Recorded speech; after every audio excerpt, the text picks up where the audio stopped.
Welcome to Kama Kast. Today we're going to be interviewing Andrew Gavigan. He is a fitness professional who has his master's in behavioral economics, and he specializes in decision making. Let's get into it. Hey, thank you so much for coming on to Kama Kast, Andrew. I want to give you the opportunity to tell us a little bit about yourself, like who you are and what you do. Thank you. My name is Andrew Gavigan. I've been in the fitness industry for 20 years now.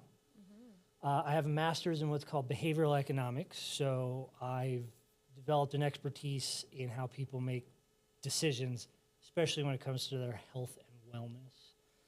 And I've worked in corporate wellness, personal training, club management, hospitality, and fitness equipment, sales and product development and product management, and try to apply my expertise in all of those corners of the market. Okay, wow. Well, I definitely want to dive into all of that, but before I want to ask you, before you got into all of that, before you got into behavioral economics, who were you before? Like, what led you there? Like, what would you say is the pathway that got you into this? Sure. I like to think that I'm acutely aware, but of course, in studying human behavior, I might have just created this story afterwards, but Sure. we'll go with it anyway because that's all I've got. So I'm 18 years old. I finished high school, and I was in a band, and we started to tour and make albums and stuff. And Very cool. that was amazing. I did that till I was about 24. And What kind of band? I was a three-piece ska indie rock Very prog cool. band. The absolute most, actually, imagine the most mediocre success you can. It was probably less than that. And we managed to have great experiences, though. I traveled the country and parts of the world and met people and observed people. I smoked a lot of cigarettes. You know, I played sports in high school. I smoked cigarettes from a teenager until I was about 22. And I started practicing a martial art called capoeira, which is it's a Brazilian martial art that has a little music and acrobatics and dance mixed in. Yeah, it's a beautiful form. Yeah, that's what drew me to it, was that sort of combination. I really wanted to quit smoking cigarettes, and I finally managed to do that. But I didn't have a lot of words for my perception or introspection at the time, but I thought it was weird that I had this perception of myself of being able to be strong and make good decisions and guide myself, but still smoke cigarettes and let cigarettes kind of control me. And so I always sort of, again, like to think that I was able to step back a little bit and observe things that I did and other people did, like traditional marriage and traditional job paths and things that just didn't line up, and people would then be uncomfortable with those decisions later in life. Like, why would we do that? It doesn't make any sense theoretically. Right. And so I got into the fitness industry because I had found so much change and guidance and joy and exercise. And about halfway through that career, 11 years ago, I had gained a significant interest in psychology and behavior and why we did the things we did. Fast forward, I'm 43 now. I got my master's, like I mentioned, in behavioral economics when I was 42. Okay. And it took about 10 years to do 2 associate's degree, a bachelor's, a certificate, and then a master's. And I'm still interested in school and learning, although I've taken a little hiatus from actually writing papers. That was really hard for a grown man to do all that school while working. But I cherish it. And my past in changing my lifestyle and experiencing everything I did when I was playing music kind of set me up to have that interest, I think. Okay, that's really interesting. And so I think that's super interesting that you decided to go back to school, which I think that's amazing, and that you were pursuing that. I am interested in the whole behavioral economics of it all. So I did a little research, and it's very interesting. So it seems like there's a lot of like counterintuitive things that come with behavioral economics. Would you care to dive into that? Yeah. So I do realize when I meet people at parties and I say, yeah, I have a master's in behavioral economics, it either sounds interesting or like Really I'm going to boring. float away because I'm so full of hot air and Right. bullshit. So we think about economics, we usually think about dollar signs, right? But really economics is decision making. And traditional economics presents decision making as a weighting of supply and demand or risk and outcome. In reality, though, me as a human, I can't possibly analyze every single factor involved in the decisions I make, even the simple ones. So instead, I use a whole bunch of evolutionarily sound tactics that help me to make decisions, sometimes not in the best way, like eating an entire cake for dinner when I know that I should probably have vegetables or something. Sure. We'll definitely talk about that perspective. Also YOLO. Right. But, or for breakfast, by the way, whenever you want to eat your cake. Sometimes it's a tough decision to decide what's best. And sometimes we can't even possibly imagine the factors that are involved in some of our decisions. So we have to use shortcuts.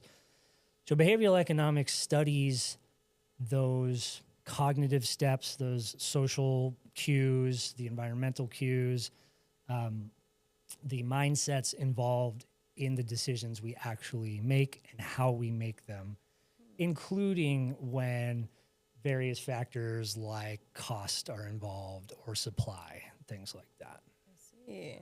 Okay. Because how does it affect when you design like health and wellness types of programs? Because you had mentioned you were a personal trainer for 10 years, correct? Sure. Yeah. And so did that come into a play? Or I guess that probably your education came after personal training. Yeah. If you were to, apply it now, what would be the difference? Sure. So I still personal train. I'm doing it for 20 years straight. I do it a lot less now because I have different jobs in the industry, but I always do it a little bit just because it's the sort of foundation of the quote art. But when I first wanted to exercise, I assumed I just learned how to exercise. I already know it's good for me, and then I go do it, right? Sure. That's not how humans work, of course. So after really becoming a little more introspective of what it means to match who I think I am, I started to study, like, why wouldn't I be exactly who I think I am? What's so complicated about being human?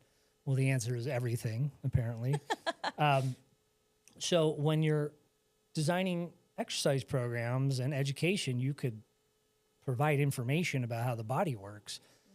But arguably, when it comes to anything, social issues, politics, health, business, having information is not always enough. Right. Understanding why that information matters to me or to someone else might be more important. Understanding ways to, I don't want to say combat, but work with human nature might matter more than just the information itself. One of the sort of foundational concepts that I learned about throughout my education over the last 11 years was called the mismatch theory. And so evolutionary biologists might use this a little more, or anthropologists might use this a little bit more to study why we have some diseases that don't make sense. Like, why would we have to have our appendices removed? Why do we have a body part that attacks us?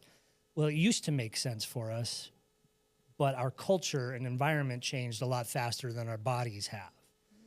So we have this mismatch between our physical design and our environmental design.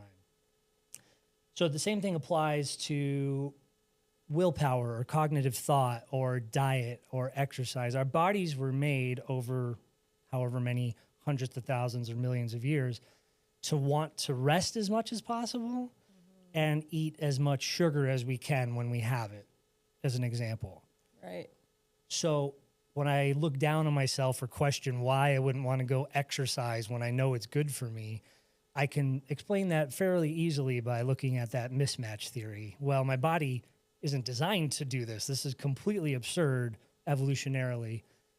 But in the time I live in now, in the culture and the setting I live in, I have to go exercise and I have to go make complicated decisions about what food I'm going to eat. So in understanding decision making better, we're able to design environments and design cues and design platforms and processes that help us to combat that sort of human nature, if you want to call it that. Okay. So what you're saying is that when we are, you know, not wanting to go to the gym, or maybe we're having a struggle with changing our diet, it has more to do with our environment and the systems that we have in play versus like willpower, Right. correct?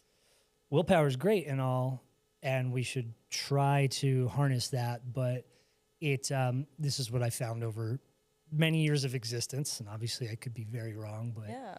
we're not meant to be facing these temptations or these challenges or these environments. It's okay that that's complicated. It's not a failure of myself that that's complicated. It is simply a mismatch in design that I can use a bunch of tools to hopefully overcome as best as possible. Yeah. Okay, so can you give me like an example of, because you're saying that it's not natural for us to have to go to the gym and create these, you know, these decisions on what we eat, because I assume, you know, back in evolutionary times when we were, you know, primates or, you know, even tribal members or nomads, you know, our exercise was done in our day-to-day because we were moving and things like that. We were just kind of choosing our food based off of our environment, right? So Yes. what would you say now that we're in this environment? Like, give me like an example of someone. How would you explain that? How would you guide them in a way that creates a system that's supportive? I give you one of the most simple analogies I use, and it really has to do a lot with me, right? I drink a lot of Diet Coke. Okay. I like Diet Coke a lot. That's my stepmom, so I'm listening. Okay, so help your stepmom here, right? Fridge ciggies, as the kids call them, I guess. That, of course, didn't exist for 99.9999% of human existence. Right. And neither did a refrigerator Sure. or a can or what have you. So I can try to develop willpower to not drink Diet Cokes, and I'm trying to always. I'm trying to consider long-term health, trying to learn more about my body so I can make better decisions. But I'm also not buying the 36-pack of Diet Coke from Costco to put into my home. I might buy one, but if I had three, I would drink three at home. If I only have one, I just drink the one, and I have to wait till I go out again at night or tomorrow to get another Diet Coke. So I'm leveraging willpower as much as possible, but I'm also designing my environment to combat those cravings. This is very pertinent and timely, but there's a concept called the Ulysses Contract. Ulysses is a different name for Odysseus. Right. And the Odyssey just came out. Yeah. I don't want to ruin it, but the book is 500 years old, so Right. I don't think I'm jumping the gun here. Well, I'm going to say an unpopular topic that Epic the Musical is way better than the movie, but, Okay. you know, here we are. So there you go. We have a lot of strong opinions on Odyssey, apparently. Also, Matt Damon looks great in this movie. He's really jacked, so check that out. But Ulysses Contract is something I designed for myself that creates an environment, whether it's physical, whether it's simply agreement between myself and somebody else, or whether it's a cognitive agreement I've made myself, to only give myself sort of a reward once I've accomplished a certain task or combining tasks. This is not meant to be any type of punishment or anything, but I've created a contract with myself where I only have one Diet Coke at a time in my house. It's not going to stop me from drinking Diet Coke. I'm not going to quit because of that, but I'm going to drink less Diet Cokes. Ulysses or Odysseus had his crew members tie him to the mast of his ship, Right. put wax in their ears so that they wouldn't steer towards the sirens. So he set up a system where he could not accomplish the thing. Right. He didn't just try by willpower. He set up a system. He set up an environment. Of course, that's a little drastic, but Right. also steering your ship into the rocks is pretty drastic. Some people might only watch their favorite streaming show on an iPad when they're on the treadmill. Again, there's a very thin line between shame, punishment, and reward. Right. So that's a more broad conversation, but if that's easy for you to do, I can do an hour on the treadmill to watch my show, and I'm only going to watch my show if I'm on the treadmill, so I have to force myself onto the treadmill. That's a real simple contract you can make with yourself. Okay. Very simple analogy of how you can design your environment. Obviously now if you have the ability to put a treadmill in a living room in front of a TV, you can do that, and you're one step even closer to fulfilling that goal by designing an environment for that. Yeah. If you could figure out how to power your TV with the treadmill, that's a whole nother That's step. even better. I don't know how to do that, but just as an example, that's what you can Okay. So, do you have like an opinion on accountability partners or anything of this sort? I know for me, I have ADHD, and so cleaning is really hard without like body doubling, for example. So, do you want to speak anything on that? Well, yeah, belonging and social systems are enormous, right? We're going to talk about evolutionary biology and psychology again. Those are huge factors that are promoted as positives in that field of study. I can attest to that simply by my experience that I'm motivated around people. I'm motivated with people who I want to be like, or who I think I can be like, or who are already what I think is like me.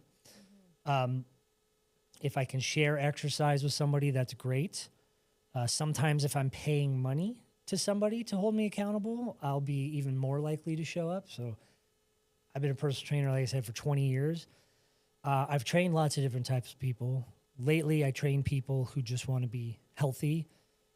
A big part of my value is understanding what to do to not hurt them. But secondly, it's being there with my arms crossed at 10 a.m. on Monday or whatever day it is to hold them accountable.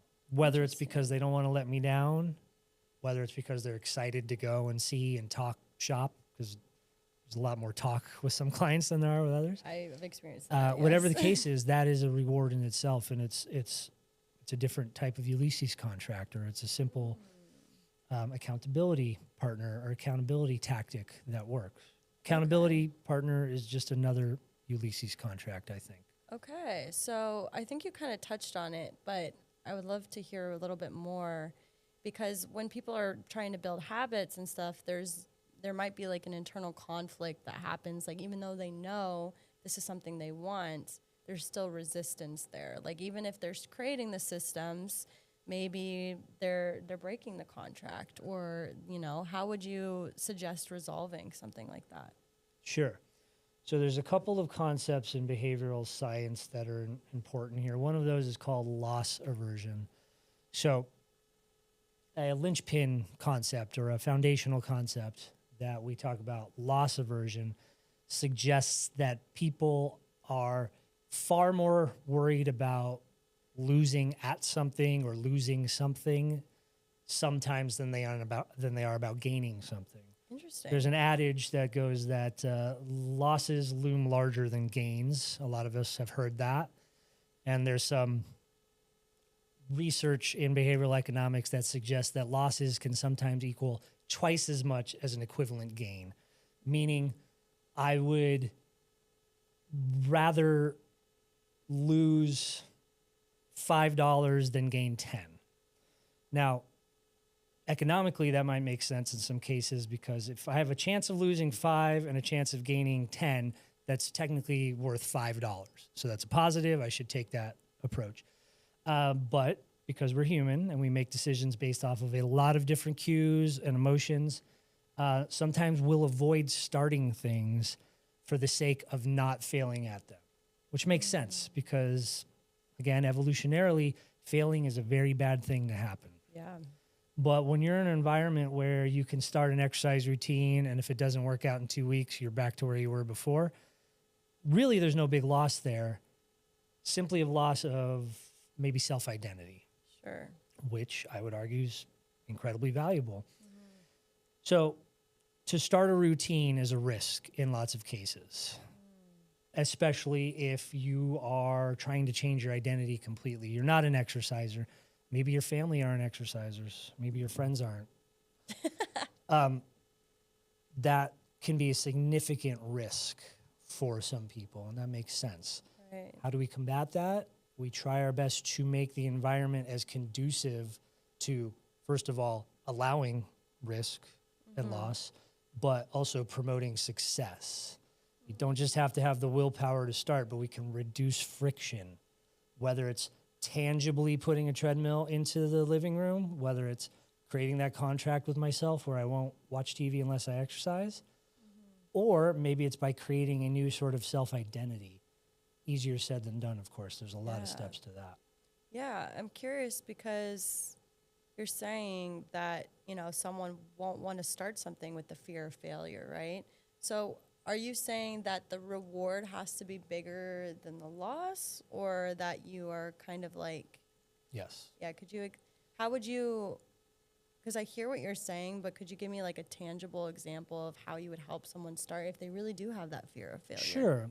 And you having experience in fitness, and probably many people watching or listening who've had an experience of trying to quit smoking or start exercising. I've had the experience where you feel like you don't know. You feel like if you start, it's not going to work out, so what's the point? Right. I have a adage that says increasing motivation and reducing barriers usually ends up in more success. BJ Fogg is a researcher who has a concept. He calls it BMAT. Behavior equals motivation, ability, and trigger. So the more motivation you have, the less ability you need to get started. The more ability you have, possibly the less motivation you need, right? So if you're motivated highly and the friction matches, then it's easier to start. All you need is a trigger to start a habit. If the ability is difficult, you need more motivation to match that. We can help people gain motivation through therapy, through being their friend, through introducing them to different concepts and becoming part of their life. But we have even more, I would argue, as like professionals, family members, a community, even more ability to reduce barriers, reduce friction. When I worked in corporate wellness, a lot of times we would, the first things we would do would bring fitness equipment into the space. So now I have equipment there. I can get to it all the time. Right. Still might not be motivated enough to use it. Right. Well, I can bring guidance in now and other employees that I like to hang out with. So now I'm more motivated and I have more instruction. So I've brought the barriers down and the motivation up even more. And then I can give you classes on nutrition and the value of exercise. I can try my best to continue increasing motivation, decreasing barriers. It's important for us to remember that a barrier isn't just bringing equipment in or putting a treadmill in the living room. It's also changing mindsets, identities, expectations, shame, risk around starting. Those things can all be manipulated in some way. It's never going to be perfect, but we can handle that as our own advocates and advocates for the people around us, I think. Yeah, well, and it also sounds like its motivation is very individual, right? Like some people, it's through like what you're saying, getting approval, or some it's because they want to talk or they want to see their favorite show. You really have to like, it's not one size fits all, right? You tell me if you've had this experience. So first of all, it's pretty well agreed throughout a lot of facets of psychology that extrinsic motivation is good. It helps you to find ideas, meaning motivators from outside, but intrinsic motivation usually drives more action. Right. But I'll give you an example of where these things can be complicated. I had a client who works in the wellness field who's just the sweetest butterfly of a woman, super healthy, practices yoga, teaches what's called trauma-informed yoga, and has a whole program, very successful. We started training a few years back, and we got along really quick, and we clicked. She was talking to me about goals, about being healthier, she's trying to get pregnant again, and was talking a little bit about her physique, but I could tell she was hesitating to say that she wants her physique to look a certain way. So I brought it up gently, and we spoke about it that day and had a great sort of conversation as colleagues about the fact that we have spent a long time in this industry, including when I started, trying to change the narrative around what bodies, quote, should look like and what fitness is for, Right. but perhaps in some ways to the detriment of it being okay to want to have a physique that looks a certain way to Yeah. you or to other people. So she had a hard time simply suggesting that, like, I want a body that looks a certain way. We have to understand that that's okay just as much as having purely intrinsic Yeah. values and objectives. Yeah. It's okay to have superficial objectives too. It doesn't make anybody bad. Yeah, I think it's just when people judge or put down others for it. I Right. think that's when, but I think owning it and wanting it for yourself is totally okay. It's Yeah. okay to admit that when you say for yourself, it's so Yeah. that people check you out Exactly. and have sexual interest in you. that's That is totally a fine. completely human thing, Yeah. again, to have, and to try to combat that might end up being worse for you than not. Again, it's a very thin line between shame and value and subjectivity and objectivity, Yeah. but they all have value. Yeah. Well, I do want to talk about also, kind of in the related field, that the reason why you're here is because you said you want to connect to more open people and, find more community. And first, I want to just congratulate you for even, asking for it, naming it. I think a lot of people tend to kind of get shy with asking for exactly what they want because, whatever it is that they might feel creates a story around them. So I'd love to hear you talk about what that means to you, maybe how like behavioral economics comes into play, especially for those who are looking for community, and what you would speak on for that. Yeah, thank you. Yeah, so I was in a great relationship for about 16 years and with a wonderful woman who's still wonderful. I still have a relationship with, but I just kind of let myself turn into a frumpy old man, figuratively and somewhat physically too. Right. And I just wasn't pinpointing and grasping onto the motivation that I really needed and wanted. So in having a separation about a year ago, I set objectives to try to experience more life and realizing, through therapy and introspection and medicine ceremonies, to be honest, that I want to sort of experience life through relationships with other people. And there is an epidemic of grown men not having friends, especially not like other male friends. And so I've been working on that a lot. Just like when I made the lifestyle change 20 plus years ago to get into fitness and quit smoking, just like when my music career ended and I transitioned to fitness, it sometimes is tough to see your identity change as a success as opposed to a failure. But we have multiple identities at all times, and they can all exist in harmony. And I think I've been doing a pretty good job this last year. But having an understanding of behavioral economics certainly doesn't protect you from making mistakes Right. or bad decisions, but it has helped me to gain perspective on how I meet people and maybe the patience I need to have with myself and with others to gain valuable connections. I think I've been doing an okay job. Yeah, absolutely. I think so also. I think it comes with asserting yourself and making it known, right? And that's exactly what you did, and we're very grateful to have you on. And so I kind of want to talk about like what you were saying is during this transition, you're trying to find more relationships outside of like a romantic relationship and, gain more joy at the end. What would you like, because there's a lot of science now around joy and how to achieve it. So what would you like to say based off of your research versus your own personal experience? Yeah.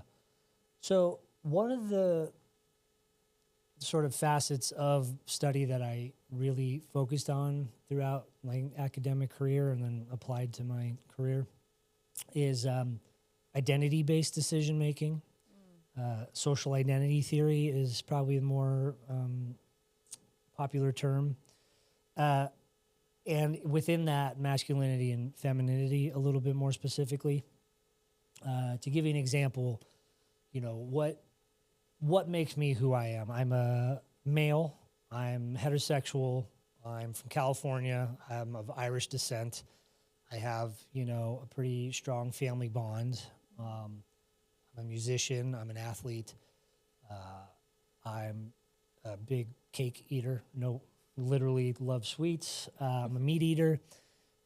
I'm 100 different things at once, right? I'm an academic. I'm a scholar. I like to think I am anyway. I try to be. I can be all of those things at once, right? But does that mean that I have to order a steak every time I go out to dinner? Not really, no. That's absurd. But it certainly drives my decisions when I go out to eat. What do I get to eat? Well, that's the thing I get to eat. It's very reasonable and safe to want to continually bolster your identity. You should, but you also have to leave room for the fact that you could still be who you are, even if a trait changes from time to time. Traits should change, especially as you become a grown person or an older person, or you know, want to gain new healthy habits or meet new friends. I don't have to be as stubborn with who I am when I'm meeting people. I don't have to be as stubborn when doing new things. I don't have to have specific types of friends who match what I thought I always was, because I can be everything at once, or at least everything throughout the day. And that's important to remember. What I am at any one time, we use the word salience or saliency, which I know a lot of people haven't heard, but what that means is something is salient to me. It's a little more cognitively available. I'm a little more aware of it at that time. So if my identity as a musician is salient to me when I'm surrounded by other musicians, I might feel a certain way about a certain choice, or, you know, I might be a little less excited that I have an office job right now where I work on a computer. And that's okay. Yeah. But it's also okay that I do have an office job and I don't have to fully fulfill every identity at all times, and I don't have to ignore any of them at all times. Sometimes if I'm in an unsafe space, I might have to, and that's a different, you know, conversation altogether. Right.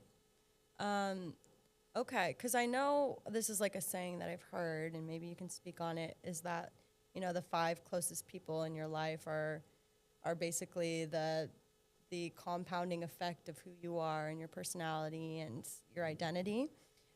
So would you say that you kind of would need to, like with your example, if you're hanging around musicians mostly, but you're working in an office job, do you think that would actually cause you to be less joyful versus like if your 5 friends were office people? What would you say on It that? certainly could. Yeah. And that, I think, is kind of the point. It doesn't have to, and maybe it shouldn't.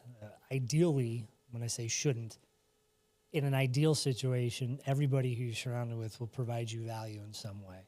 Right. If the people you're around don't have healthy habits or are depressed and it's affecting you, maybe you should consider, you know, communicating with them or changing something. But theoretically, based on social identity theory and choice architecture, which is a concept in behavioral economics, everything around you, the environment we're sitting in right now, provides a certain message about how we're supposed to feel and what's happening here.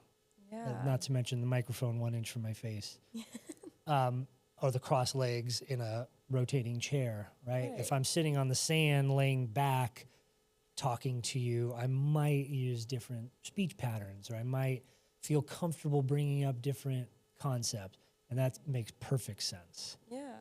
But if I spend all day with people who maybe promote some of the poor habits I have, I don't necessarily need to abandon friends or family, but I can try to design.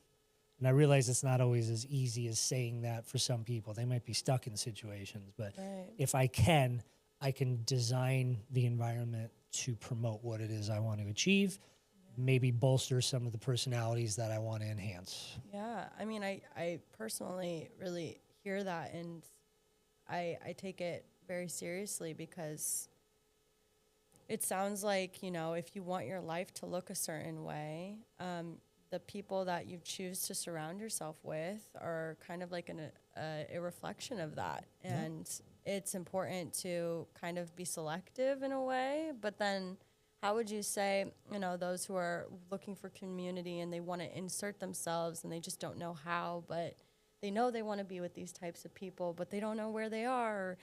You know, what kind of advice would you give people like that?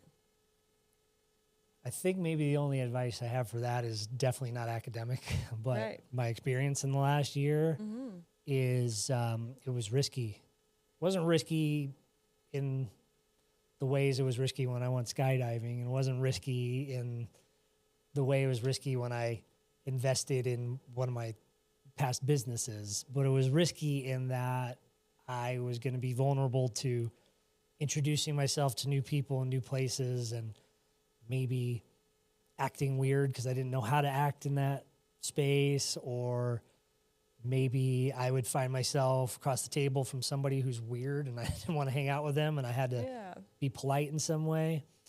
It takes time to get to know people sometimes. It takes time for them to get to know you.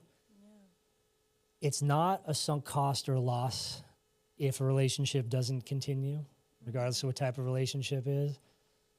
If you look at every experience as an experience, as opposed to a means to an outcome, then hopefully it makes it a little more valuable to experience each one of those instances. I realized I just said experience 5 times in a row. But yeah, I don't need meeting this person to end up being the best thing that's ever happened to me. Because if we're at a jazz concert, if we're at a restaurant trying new food and I have a conversation and I learn 3 things, that is the experience. And then everything that happens after that is just another bonus experience. Right. And maybe some of those experiences do lead to major outcomes. And that is good. And I hope for that, but I don't need to expect that. Yeah. And I think I just would like to speak on that also is me. I was someone who I would always try too hard, I feel. I always just wanted friends. Like I was like the kid that no one talked to in school and all this. I was very nerdy. And I think you feel that, right? Like when someone does have that expectation or that want or that need for you to like them, it's a turnoff or like it's a deterrent in a way. So it's like keeping your mind open, allowing whatever to happen, and not putting so much pressure on it because people can feel it, you know? When it comes to that conversation about masculinity as well, which believe me, I had many of these with my therapist, arguably everybody wants to not fail. They don't want to experience loss, but you can perceive that experience as the gain in itself, even if you don't continue to hang out with a certain person, or even if you didn't like that particular party or venue. So be it. Yeah. You haven't lost life, you've gained life, and you can do more the next day. And now you know something new. So yeah, I love that. And so just to kind of like tie it all together, I know this is going to probably be hard, but if you could just like, for someone who has listened to this conversation up to this point, if you could give them like an action step or something that they could do if they're really trying to change a habit or start a community or be a part of a community and change their lifestyle, like what would be that one thing that you would recommend for them? yeah, sure. I think this will go for changing lifestyle, friends, and definitely when it comes to like developing new healthy habits is you don't have to start with shoehorning a habit into your life. You can examine the environment. And again, when I say environment, I mean the literal space, the people involved, your mindset about it. Examine those things first to try to reduce barriers, try to create an environment that will make it easier for you to take that motivation you do have and apply it. Yeah. Go to concerts you like first, or venues that show music and have food you like, because then maybe people who you're more interested in meeting will be there. Don't try to shoehorn yourself into the flea market down the street on Saturday if you're not looking to hang out with people who shop for loaves of bread and fresh broccoli or whatever. Right. Terrible analogy, but point still stands. Yeah. Create an environment. It's okay, right? If you have an expectation that willpower should cover everything, that is clinically incorrect Right. when it comes to evolutionary biology and evolutionary psychology. We are not made to be in a room that has this many things, let alone this many people, let alone these many ideas. Our Right. bodies were not made for that. We should try to make the best out of that by enjoying what there is, but controlling what we can. Yeah, I love that. And, I'm just going to put a little plug for Kama, especially if you're trying to find community in the sensual space, in the entrepreneurial space. This is it. And I mean, I'm so grateful for it because that's how we met you. And it's just beautiful to see that hubs such as Kama, but it doesn't necessarily have to be this in general, but there are certain places that really do cater to building relationships and creating community. I've experienced some great events here and met some good people, and doing this in particular is part of my journey of trying to do new things and meet new people. And, I hope I can do it for another 30 years or so. Yeah, me too. Then maybe I'll just rest after that. Maybe. We'll see.